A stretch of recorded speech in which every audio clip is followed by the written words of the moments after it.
For the most part, the lower Bann is slow and shallow, ideal for small boats and barges. But at a few places, at the Cuts, Carnroe, Mavanaher and Portna, geology throws slabs of rock across the river, creating dangerous shallows and fast water. In the 1840s, an ambitious scheme was started to bypass these obstacles. Canals were dug at the Cuts, Carnroe, Mavanaher and Portna, and lock gates were put in to compensate for the changes of level. The rocks were brought here by horse and cart and chiselled into place on the site. At night the men gathered themselves in their coats and slept in the lee of the blocks. The canal was built at the time of the famine, and famine relief was one of the justifications for the scheme.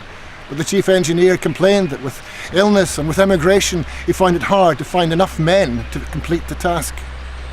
The chief purpose of the canal was to open up trade all along the river, but by the time it was commenced, the railway had already reached Ballymena. By the time it was completed, a bridge at Coleraine had taken trains all the way to Derry. Trade's not the only reason to alter the structure of the river. Flood has always been a major concern, and still is, as the modern floodgates show. In the 1920s, an ambitious scheme known as Shepherd's Scheme was launched to try and lower the bed of the river.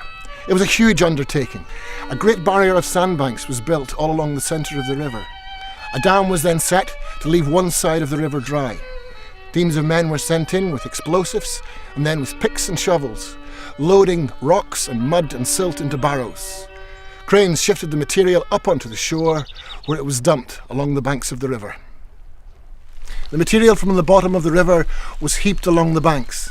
And as the operation progressed from Portglenone to Coleraine, these Bann dumps were created all along the banks. All the material from the bottom of the river changed good agricultural land into poor land. Now there was only one possible use for it, and that was forestry. And so the forest from the bottom of the river was born. A team of men followed the Bann dumps all the way down the river, planting as they went. They planted hardwoods on the outside and conifers on the inside. The purpose of the conifers was quite clearly timber production. All those trees planted along the banks of the Bann in the 1930s have now reached maturity. The Forest Service is busy felling those very trees. There is a timber industry in the Bann Valley for the first time since the 17th century.